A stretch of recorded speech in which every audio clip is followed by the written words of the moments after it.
Kia ora and welcome to another episode of Rural New Zealand, proudly brought to you by Carfields. I'm your host Scotty Bamford. Join me as we check out what's happening throughout Canterbury. Alrighty, on this week's episode, it's off to Rangiora to check out the Spark Family Museum. We talk about hoof trimming with VHOF. We get behind the science behind BioBrew. But first, it's off to Central Otago where we meet the Peters family.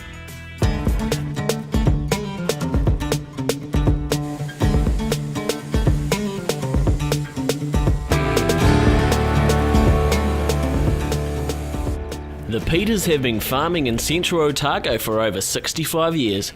The journey so far hasn't been a smooth one. In 1961, my father moved to Waikato from Headchope, and he got the opportunity to buy in a bigger place there. We farmed it through till my dad was 57 and he had a massive stroke. I'd left school when I was 15 and went away. I was away 10 years all but from home, and I got called home to sell the farm up. Sat down and came up with a plan how we were going to get a go at this farm, and it wasn't that easy, so our accountant and lawyer put a deal together, and we got $7,000 each, the four of us children, and we divided that four ways, and then I managed to beg and seal it back off my brothers and sisters, and that got me into the farm. And so they all go on about debt. We were 93% debtors then, and we didn't know what calluses on hands were all about. Between the whole family, they run quite the farming operation. In total, we've got 6 properties in Otago and 1 in Southland, and we're running 62,000 stock units down here, or a little bit better, around about there, about 60 plus. Both the boys are on close to 12,000 stock unit properties. This one here is a 12, and we have another one at Middlemarch, and then we have a couple of smaller ones. Having the next generation working side by side must be a great feeling.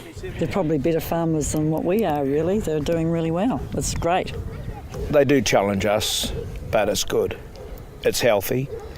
It's going ahead. It's very healthy.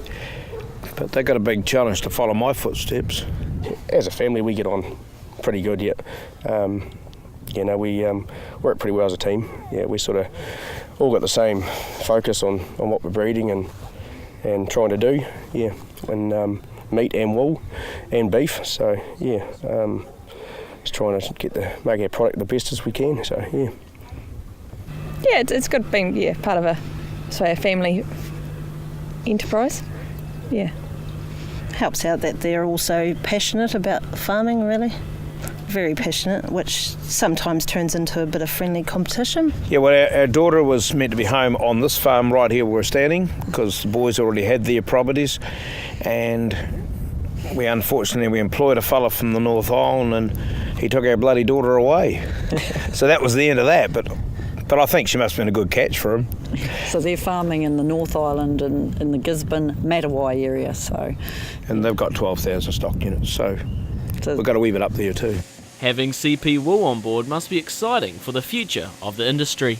We got very involved when Elders Wool got involved. We just felt we're all at loose ends down here, and the cow wool is definitely going the right way. CP Wools is going the right way, but it's very challenging in the fact that we have the dollar plays a big effect in everything we trade in this country, and we are a long way from anywhere. All our boys and the managers, we went up and visited the New Zealand Yarns factory in Christchurch, and that was a big eye-opener. The staff and the boys really enjoyed that. It was really good to see what's happening, and it was great to be part of that, just to see things happening. Like any good farming story, it starts with not what you know, but who you know. How did we meet our wool web? Well, he actually took Dad and me on a tar hunt, so that's how he got involved, and we got to know him quite well, and it just eventuated from there. So it was really good, and I suppose it was a trip I'll never forget, and because I'm very keen on hunting, and it was the first tar trip I've been on. So so that was how it all got started. Yeah. I knew the manager at one of their farms, Shane Carter, and he introduced me to the boys who had a passion for hunting, so I thought I'd take them into a tar hunt to get him in here, and we had a big trip with Dad and the boys and had a couple of stubbies, and that's how I got in here really, and ever since then we've had a great friendship. Working towards the same goal must be good for Carfields and the Peters family. Good, they're quite informative. Trevor's got a history, he's been in the game a long time, so he knows a lot about the wool industry. He's tried everything out there, and I think he's likes the way we're working. They're been very, very, very good to us, and we're trying to give them the product that they want. So yeah. They're a good bunch of guys, and try and get the best quality wool for them. A lot of time and energy goes into producing the livestock, but one important aspect is the shearing process. It's a job that's got to be done, and it's a hard job too. I don't mind picking up the handpiece occasionally myself, but I'm more crutching. But it's their job. They're professionals, and even the girls and the Rousies and that, they've got to do a good job too, and it's all a part of getting the product good at the end. So. So no, it's really, really critical. You got a good gang. 6 months shear. Usually try and get the wool over 3 inches long, and get the yielding in that category where they want it.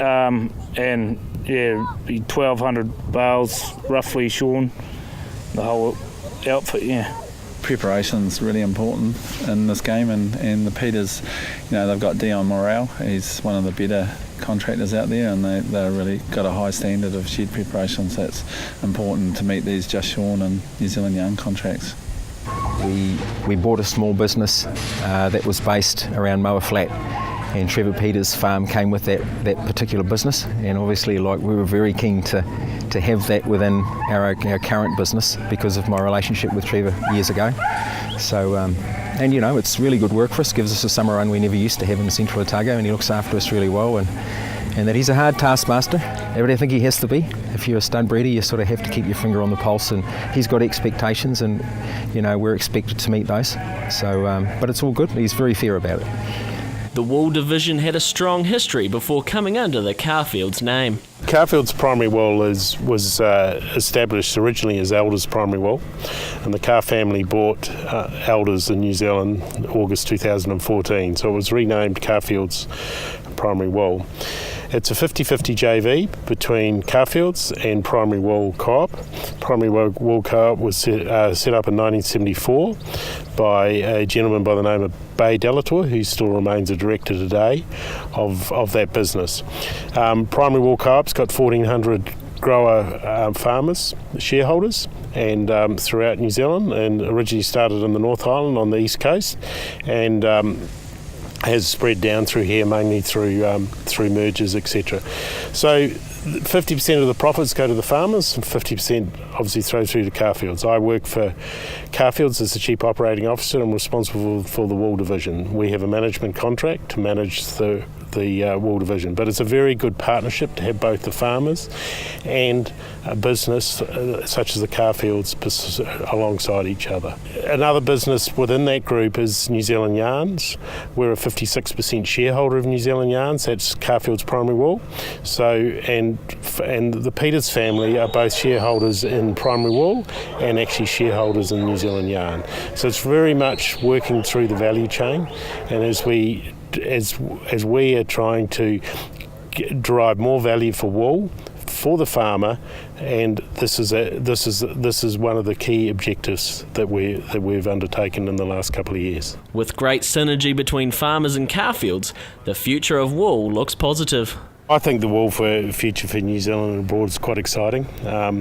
We've relaunched Just Shorn or about to relaunch Just Shorn, our carpet range, and added value products in the US. See it as a very important part of actually selling what we call beyond the border.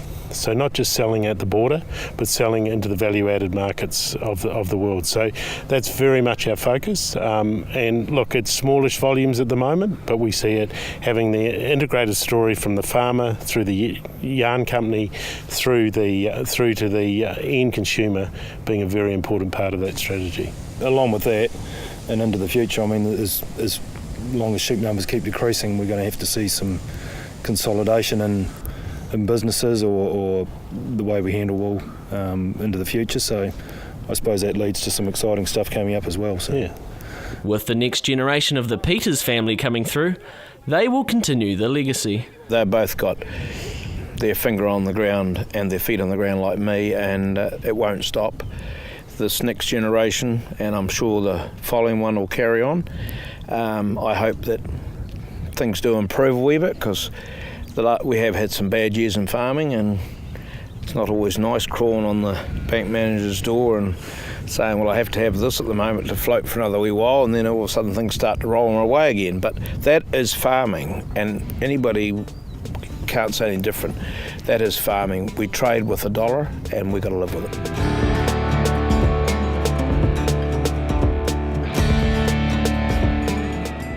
It's good to see the future of wool is looking positive for New Zealand. Alrighty, stay tuned, because after the break on Rural New Zealand, we're out to Rangiora, where we check out the Spark Family Museum. See you guys then.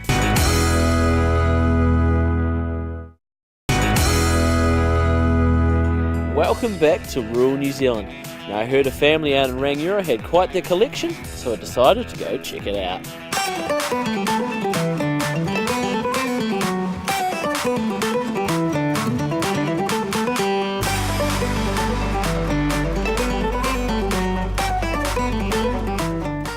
In 1982, I was working long hours on the dairy farm, and all of a sudden I thought it was time I did something a little bit different. And we had 6 kids at the time, and I couldn't go and play golf or bowls or anything like that, so I thought I'd start a bit of a hobby with a museum. I started off with these old-fashioned milk bottles, not having any idea where it would end up. How many items do you reckon you have now? In the 100,000s. Yeah. I would even say millions. There's, a lot. I concentrate on to the Rangiora area, North Canterbury. Up to say when I go away, I gather stuff up then as well. But it's a good representation of local history. There's a lot of sawmills here. There's flax mills, there were dairy factories, and I've got a lot of those things.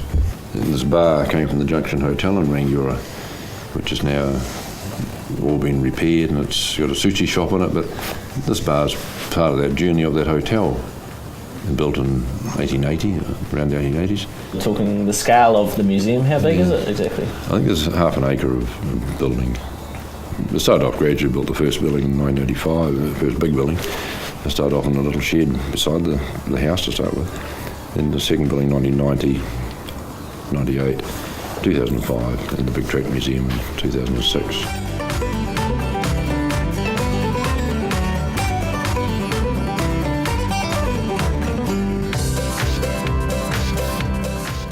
Yeah, this all started in the 70s when we had a couple of old Ellis Chalmers tractors. We sort of added to that, realised there were a lot of Ellis Chalmers still around, and luckily we ended up with the 13 models that were made before the Second World War. We had to scatter them all over the South Island and came up with the 13. And how many tractors do you think you have in the collection here? I think there's 49 in the shed. Do you have a particular favourite tractor that sticks out? A little LSB that I bought in the 1950s. It was the first Ellis we ever bought, and used it for something like 18,000 hours and then sold it. And it disappeared, but John tracked it down in 2001. And it's back over here now, so that's pretty much a favourite. And I learned to drive one, I'm sure Bob did too. It's been a partnership right from the start, and we've been fortunate, I guess, that the 3 brothers have been able to agree or agree to disagree in lots of cases. As I said, we put it together for restoring the local history. But it must be a cool feeling sort of coming in and seeing everything, looking back all those years of hard work and stuff like that. So. Yeah, well, everything as it came in, as I say, it was the best at the time, and we enjoyed doing that, yeah.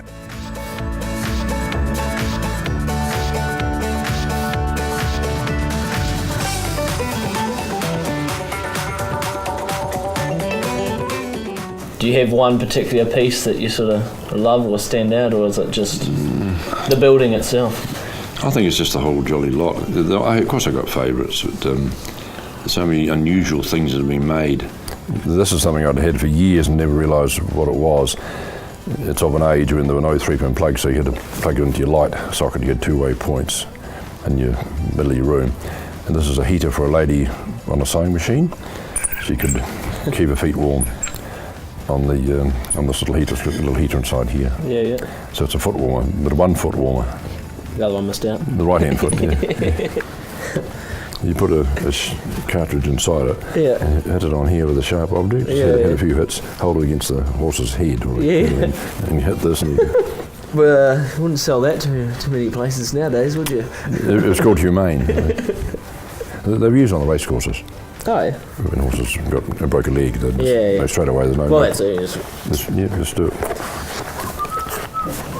So, Richard, what's this big rock here? Well, a meteorite. A man in Rangiora gave it to me 10 years ago, and he had the paper cutting of it. It was landed in Miller's Flat in central Otago. A picture of the ground where it went into the ground, and someone had enough sense to dig it out. Yeah. So that's the history of that. They had a lot of help from a lot of people, though. It's people come to the door with items, and well, I appreciated that. I really have. The more you do, the more comes in. People are bringing me things to be kept for posterity, just to be taken care of. And that's what I'm doing, just keeping it for long-term sake. If people want to sort of come along and come and check it all out, how do they sort of do that? Well, some come in groups, and some people will ring us up and say, "Can we bring a carload?" I said, "Of course you can. It's here to be seen, and if we're here, but you can give us a ring before you come, because it's a waste of time if you come and we're not here. But it will certainly open up for one person even."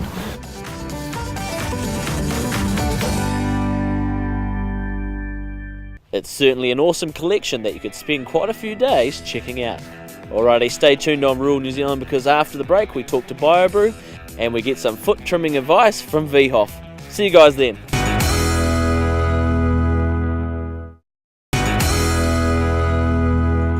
Welcome back to Rural New Zealand. With milk production in full swing, now's the time to think about the welfare of your animals. Lameness is one of the main problems in dairy farming. It's alongside fertility and mastitis, the third, within the 3 biggest health issues. So from a health perspective, we need to make sure that, because we chose to farm cows, we need to make sure that we look after them and look after the welfare of them. The other big thing is the cost of it. If you have a lame cow, the average cost, I would put it on about $500 per lame cow, which adds up really quickly. When it comes to hoof care, it's actually a very scientific job, to put it bluntly. There are a lot of cows being trimmed that are actually, the way they've been trimmed is worse for the cow, makes it worse for the cow than it is getting better. So because of the cost involved and because of the animal welfare, when cows are being trimmed and it makes things worse for them, nobody is winning. And you also have the time loss. So when we do a job, let's do it properly. Let's get a cow to come right as quick as possible, and therefore everyone is winning.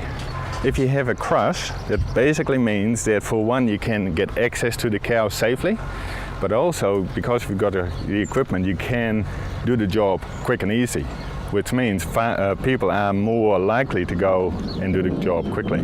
So, with our crush, if we didn't have a crush, I wouldn't be doing this job. That's really the bottom line of it. The research has shown that when they are in the process of becoming lame, so they're still walking fine from what we can see, but they're already losing production. So those cows may never really go lame, and if you catch them before they get to that point anyway, then that's a bonus. But if you get them standing properly on their feet and get them walking a little bit better, means that they will be eating more, they will be more productive, so therefore it will be much more beneficial for the farmer to have the cows walking properly. Well, talking about the course side of things, like how do people sort of get into that? Like, do they give you guys a ring, or? Yeah, well, we have quite a big database that we are working with, but also when we go to field days and when other people on our website just get in touch with us, we are trying to organize 26 weeks worth of training days in a year. So that is basically half a year full time. With that, we are training veterinarians at Massey University. We are training vets that are out in the field already. A lot of them are farm staff that are wanting to get better at doing the trimming. So a lot of that is one-day courses or two-day courses, and then we have the advanced training course as well, where where people, if they want to get really good at it to do their own cows, that would be probably the minimum because of how technical it all is. But also, if someone wants to go out on their own as a professional hoof trimmer, then with that training, that skills you up to that point where you can go out and do cows for other people. So it's nationwide, and it's getting more and more traction. People are realizing that there is a lot more to hoof care than what you can see. So that's really what it's about. If you are interested in learning about trimming hoofs, get in touch with the VHOF team. Alrighty, next up we went to Lincoln University where we talked to Craig Bunt about BioBrew.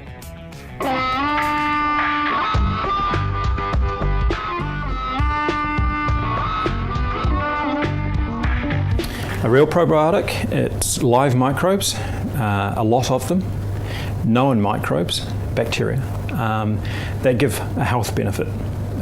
So it can be a yogurt, but with the right microbes in. So not every yogurt is probiotic. We know yogurts are in the supermarket. A lot of those microbes are in there to make yogurt. That doesn't make a probiotic. But a probiotic bacteria will have some other component or compound it'll deliver, or it'll do things once it gets into your body. If we think about probiotics that we ourselves will buy, go to the pharmacy, you'll buy a capsule with freeze-dried bacteria in there, of a known strain or a few strains of bacteria, different species. They're in that capsule freeze-dried because you can keep them relatively stable, alive. Microbes like the right condition to stay alive. If you give them some warmth, they'll start growing and eat up everything around them, and they'll soon starve themselves to death. So you either stick them in the fridge like yogurt, but if you take yogurt out of the fridge, it's going to spoil. So how do you stop that? You freeze-dry the bacteria. But then that might not necessarily be everything that a probiotic is. There's everything they make. They make antibiotic-like compounds called bactericins and volatile compounds that have other roles. It's how they do their job. And so a freeze-dried product can have those missing. They get sucked away essentially in the drying process.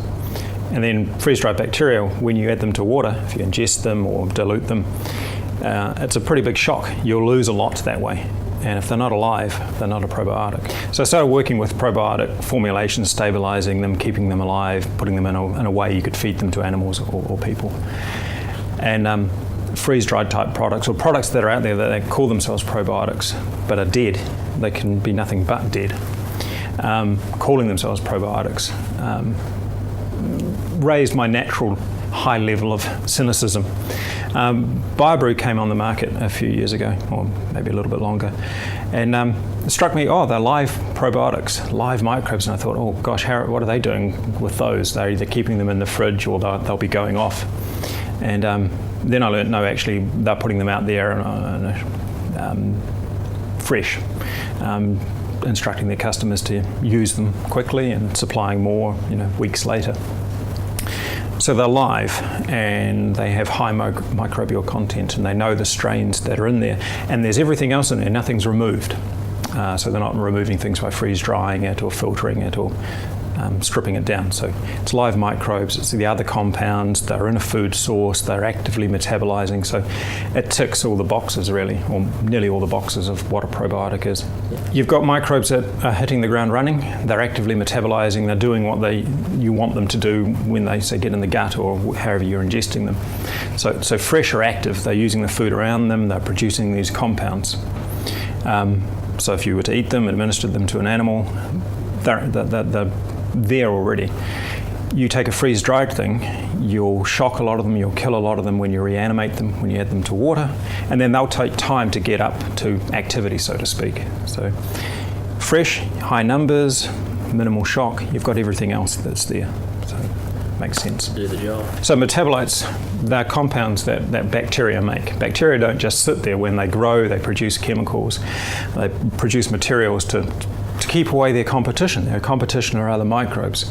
So they launch chemical warfare on them. They pump out antibiotics, they pump out bactericins, they pump out materials to suppress their neighbours. They pump out materials that enhance the growth of the rest of their colony. And then they'll also put out materials to modify the environment that they're in. So maybe dampen down the immune system of the gut that they're in. So they have an immune response modulating role as well. And that can help make for a better gut. You don't want an overactive immune system. You don't want an underactive immune system. So probiotics tend to make the environment better for themselves, less better for their competition, but at the same time also making a better gut environment for ourselves. And that's those chemical metabolites they're putting out. Thanks for joining us today on Rural New Zealand. I certainly hope you enjoyed the show. Just remember to give us a like on Facebook, and if you're silly enough to miss an episode, you can watch it on demand. Join us next week as we journey up the road to Parnassus, where we meet one of the entries for the South Island Farmer of the Year. See you guys then.